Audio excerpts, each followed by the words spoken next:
Assalamualaikum warahmatullahi wabarakatuh. Selamat malam, jumpa lagi dengan Mbak Vin. Baca buku yuk. Sore hari ini kita tetap baca di The Hidden Secret dari Dr. David R. Hawkins.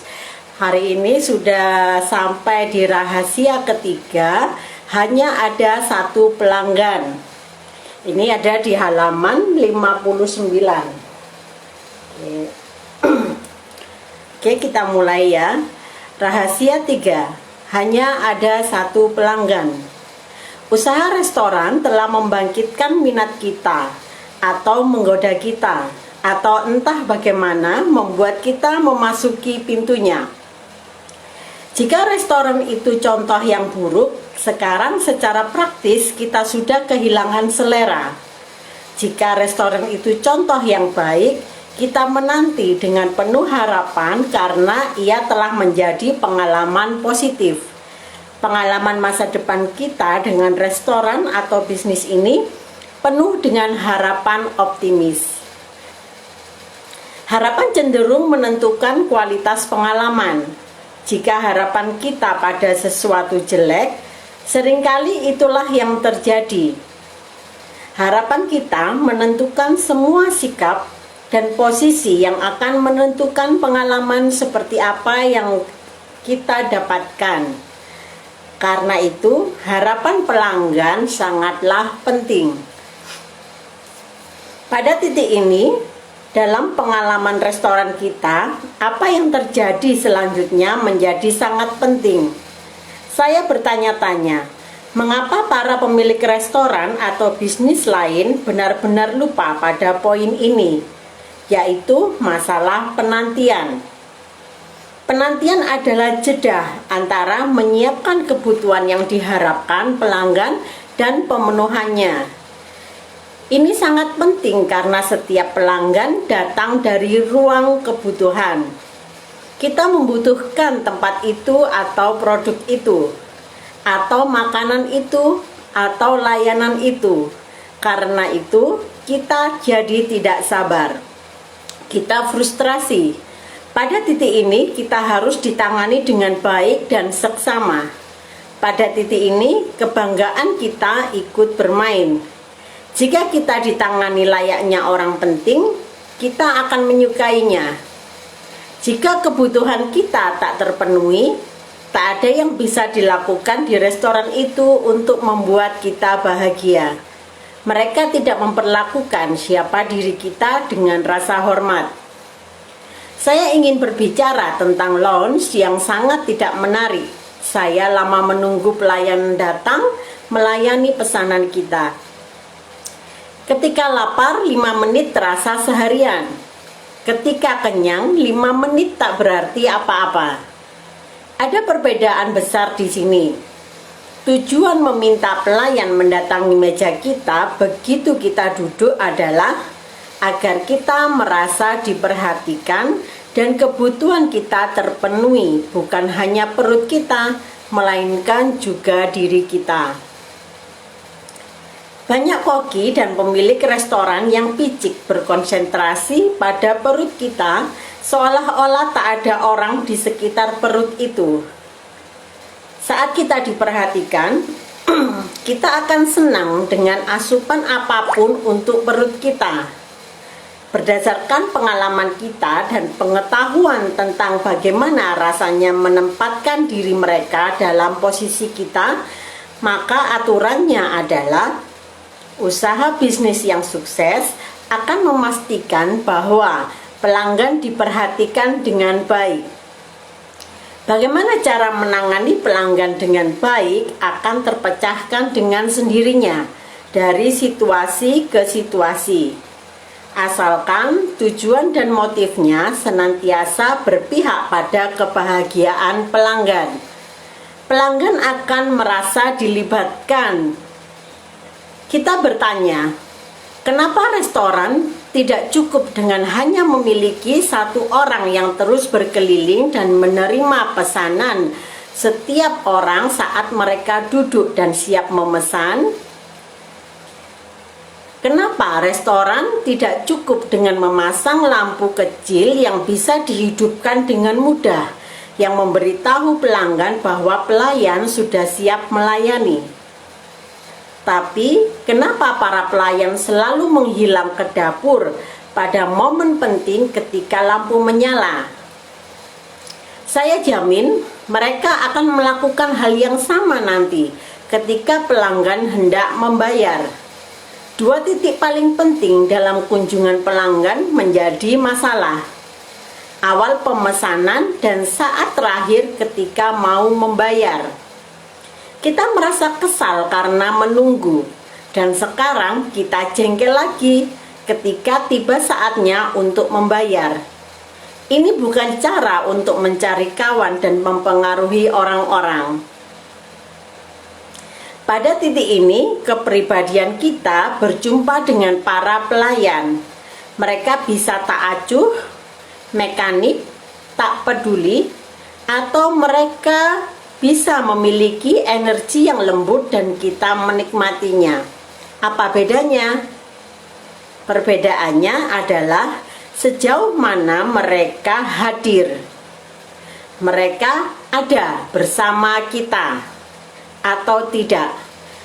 Pelayan yang ada bersama kita menghasilkan tips 2 kali lebih banyak dibandingkan pelayan yang tidak bersama kita.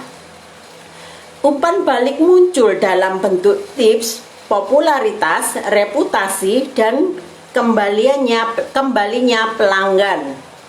Jika kita diperlakukan seperti bangsawan, kita akan mengingat restoran itu dan terus berusaha mampir kembali. Yang mengganggu saya tentang ketidaksuksesan sebuah usaha adalah ia membosankan. Bukan berarti buruk, lebih tepatnya hanya membosankan. Adakah yang lebih membosankan daripada duduk di sebuah restoran, menunggu lama, hingga seseorang akhirnya datang dan berpura-pura tertarik dengan mengajukan pertanyaan yang terkenal? Sudah mau pesan, Pak? Good night, kita sudah siap memesan 10 menit lalu. Adalah pikiran yang terlintas di benak kita. Itu merupakan ciri khas usaha bisnis impersonal yang dingin, seperti di restoran-restoran cepat saji. Tak ada seorang pun di sana ketika kita membutuhkan. Tak ada keramahan. Kita punya pengalaman yang sama di supermarket raksasa atau bisnis retail biasa saat ini. Kita dibiarkan keleleran di antara rak-rak. Kita tak bisa menemukan apa yang kita cari di mana saja. Kita melihat-lihat dan tak ada orang yang datang membantu.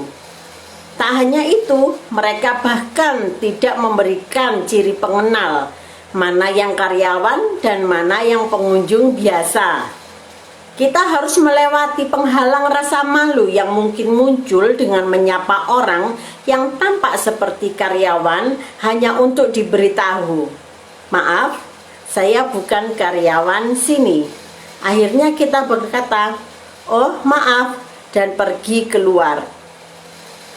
Kita bangkit dari kursi dan berjalan keluar dari restoran yang membuat kita lama menanti. Kita terlalu lapar dan tak sabar. Tetapi yang lebih penting adalah kita marah karena penghinaan mereka terhadap kebutuhan kita, kebahagiaan kita, kenyamanan kita, dan kesenangan diri kita. Oke, jika kita sudah kelaparan, kita pun pasti tetap makan di sana. Mereka memang masih tetap bisa mendapatkan uang dari pelanggan meskipun dengan pelayanan yang buruk. Sepertinya pelanggan diperas melalui perut mereka. Apalagi yang mereka bisa lakukan? Hal berikutnya yang dijumpai jika kita terus kembali ke restoran yang sama adalah menu tak pernah berubah dari tahun ke tahun. Sepertinya si koki belajar memasak di sekolah dan ia tak pernah belajar memasak apapun sejak itu.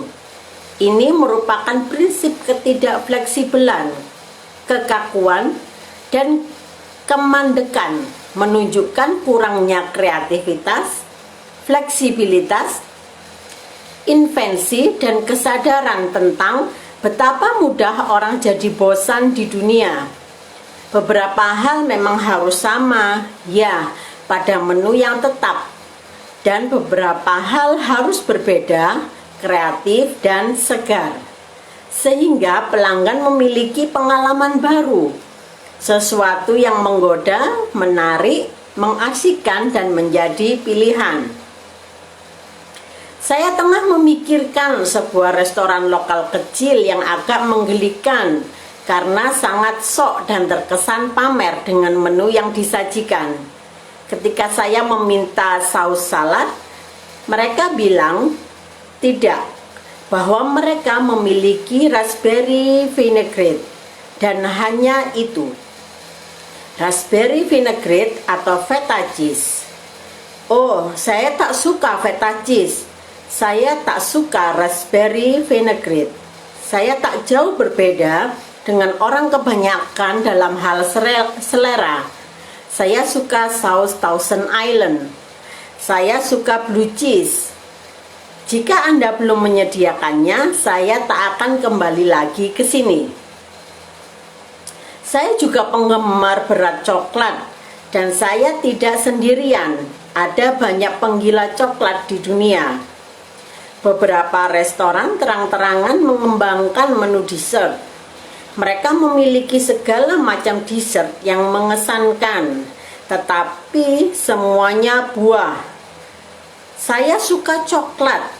Jika sebuah restoran tidak memiliki coklat apapun di menunya dan ia bertahan dalam hal itu, saya tidak akan kembali.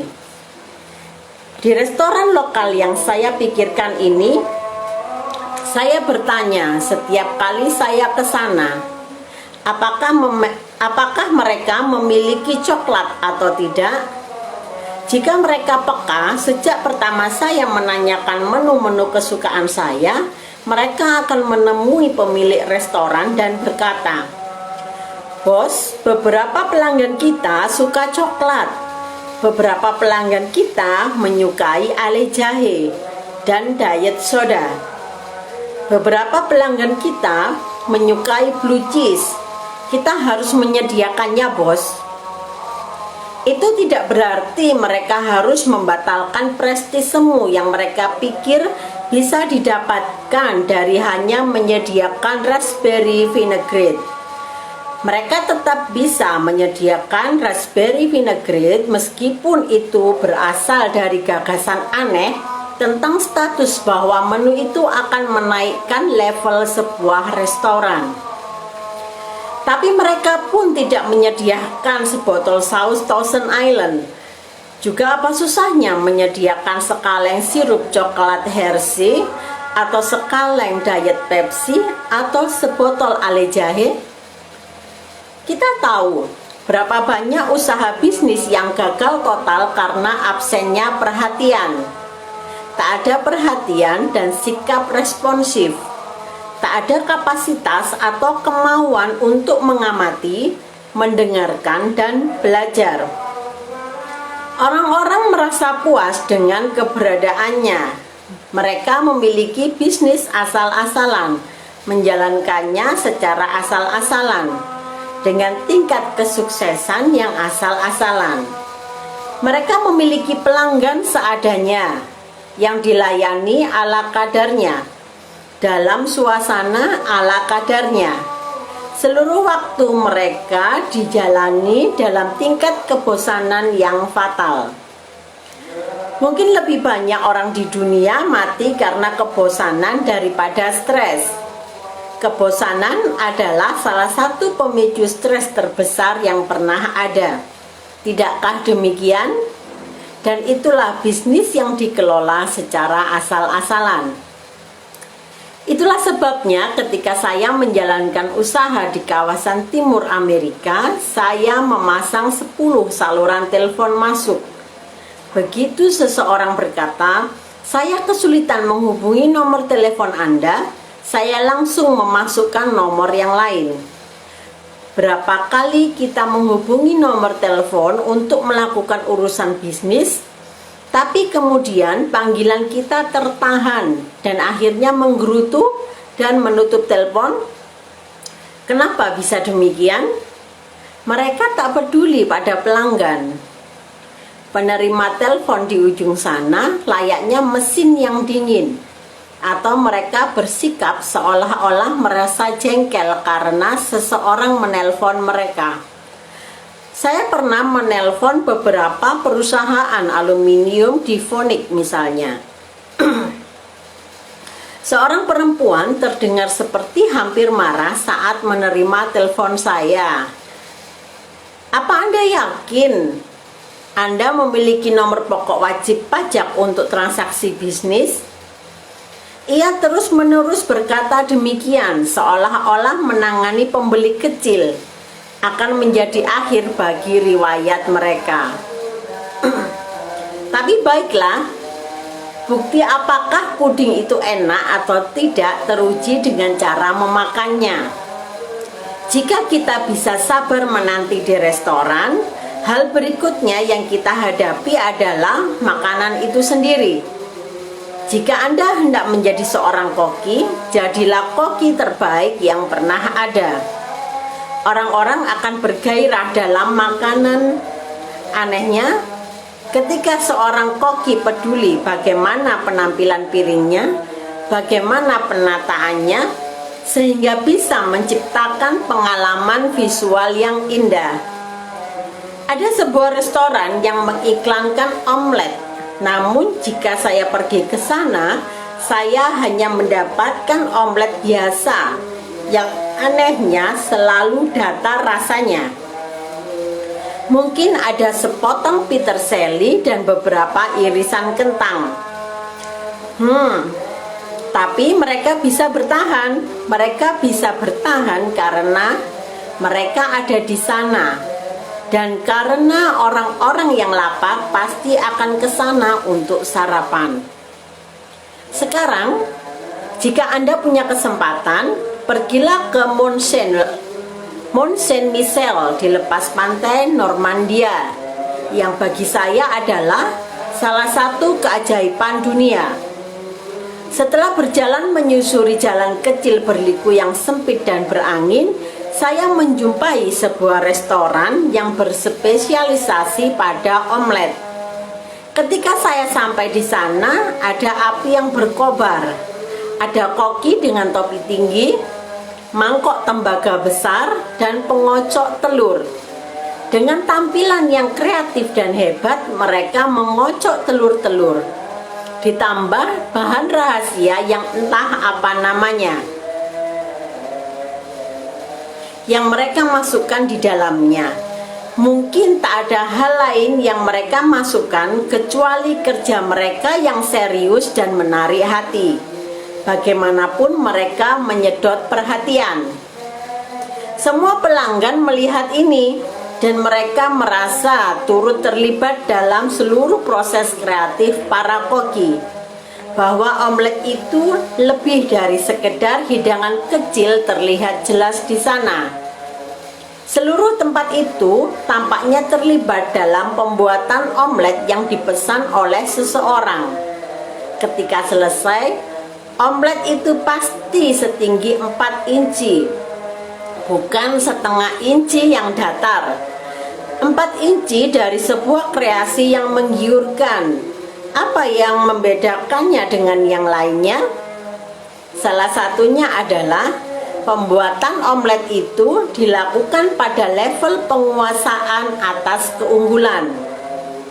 Jika saya pemilik restoran omelet datar dan saya dilayani seperti itu, mungkin saya akan malu setengah mati.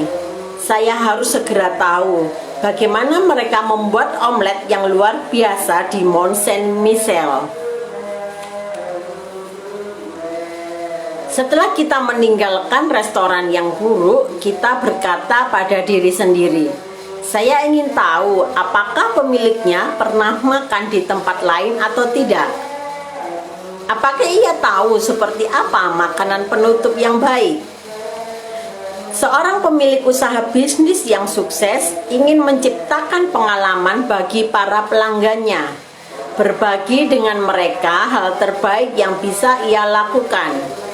Pelajari, ciptakan, dan bayangkan, karena ia menghormati mereka dan dirinya sendiri, dan kualitas pengalaman mereka. Jika sudah demikian, kesuksesan akan datang secara otomatis. Keunggulan itu sangat penting.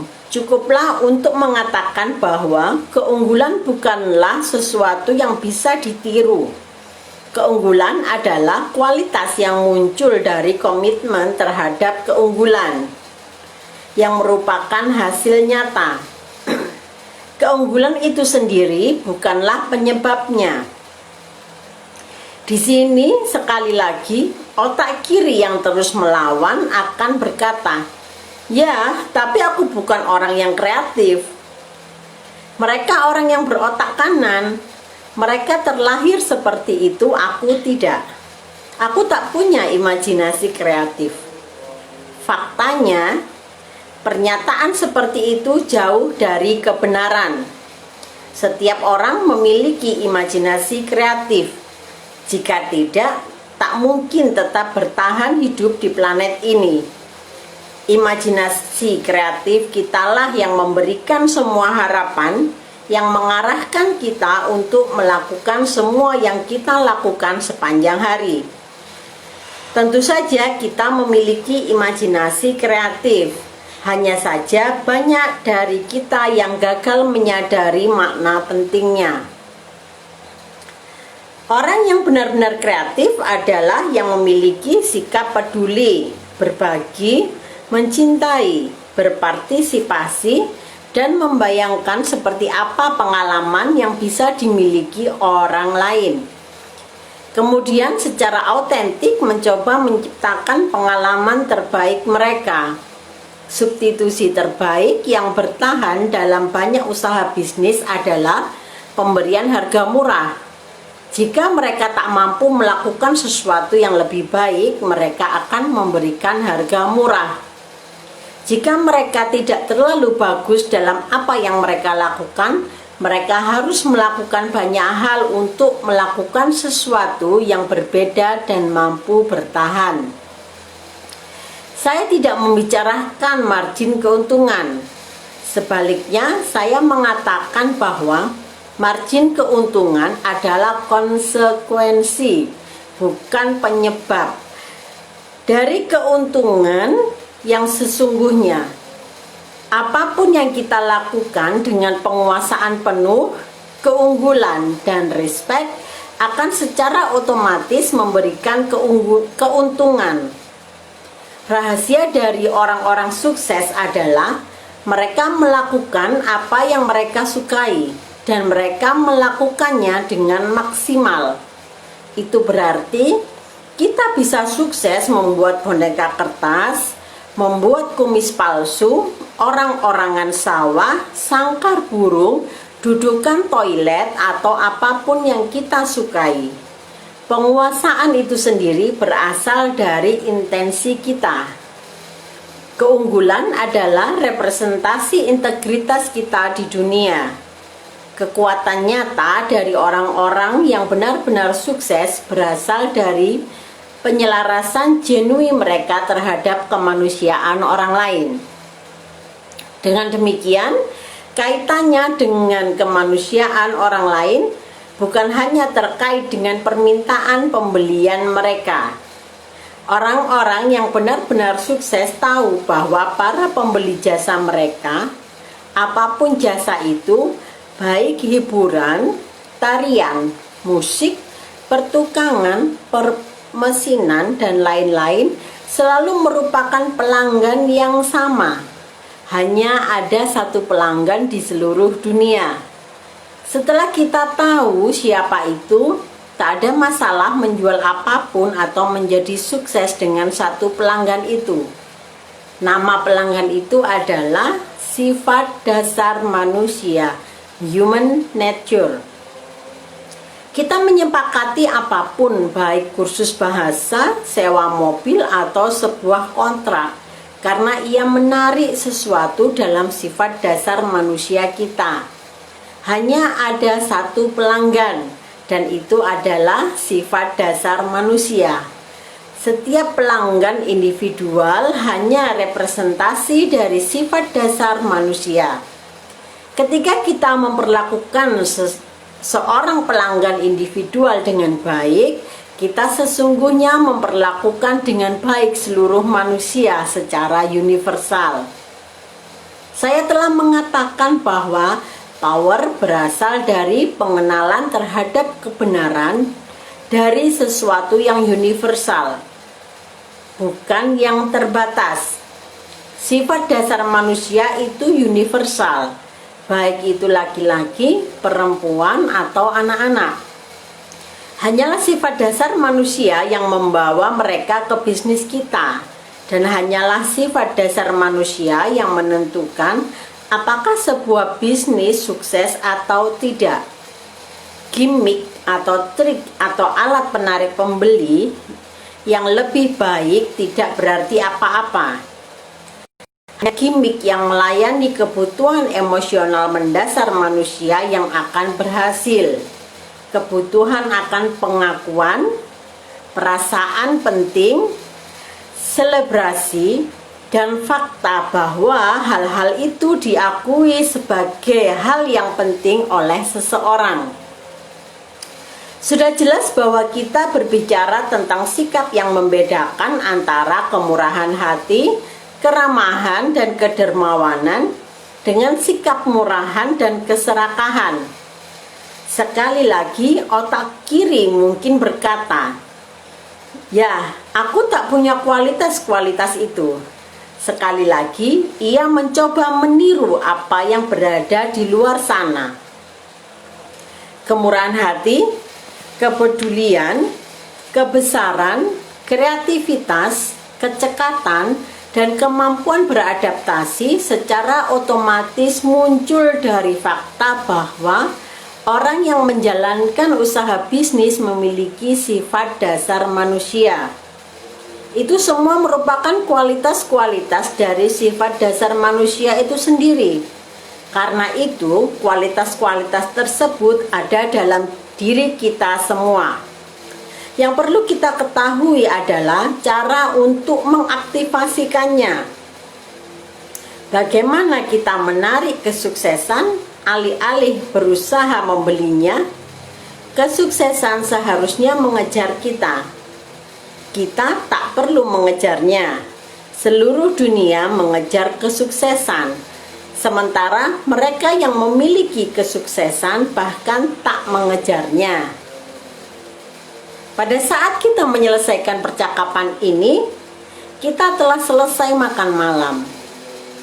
Sudah waktunya mendapatkan tagihan pembayaran.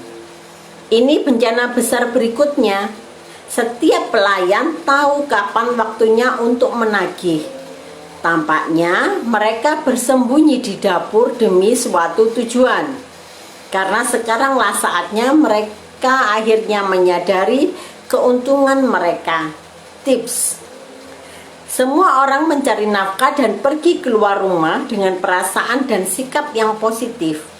Pada titik krusial terakhir ini, ketika kesuksesan seluruh pengalaman tergantung pada sebuah tali, pelayan menghilang tiba-tiba. Berapa kali kita duduk di sebuah restoran dengan niatan akan memberikan uang kepada seseorang? Bahkan setelah mereka memutuskan untuk mengambil uang pembayaran kita dengan enggan, mereka sekarang menghilang lagi selama 20 menit. Apa yang mereka lakukan dengan uang itu? Kemana mereka pergi? Kita bertanya-tanya, apakah mereka tertarik dengan uang kembalian kita atau sesuatu? Atau ketika mereka akhirnya muncul dengan uang kembalian, jumlahnya pun membuat kita kesulitan memberikan tips. Jika tagihan makan $20 misalnya, mereka Mereka membawa kembalian uang 50 dolar kita dengan 20 dolar dan 10 dolar. Karena kita ingin memberikan tips minimal 15 hingga 20% meskipun layanannya buruk. Mereka sekarang membuat kita sulit melakukannya dengan mudah. Kita punya pilihan untuk meminta si pelayan menukarkan uang 10 dolar itu dan menghabiskan waktu 10 menit. Kembali ia pergi ke meja kasir di mana kita tak tahu apa yang terjadi karena itu berlangsung lama sekali. Ia akhirnya kembali dengan puluhan lembar uang 1 dolar dan dengan sikap seperti kita menekannya. Kita lalu memberinya 5 dolar. Jadi kita kesal. Di atas semua itu mereka menambahkan penghinaan dengan menambahkan pajak ke dalam tagihan. Makan malam seharga 75 dolar membutuhkan tips minimal 15% dari tagihan. Fakta bahwa setidaknya ada pajak 5 dolar. Itu membuatnya menjadi minimal 80 dolar. Ini berarti si pelayan sekarang mengharapkan setidaknya 15% dari 80 dolar. Itu memunculkan prinsip berikutnya.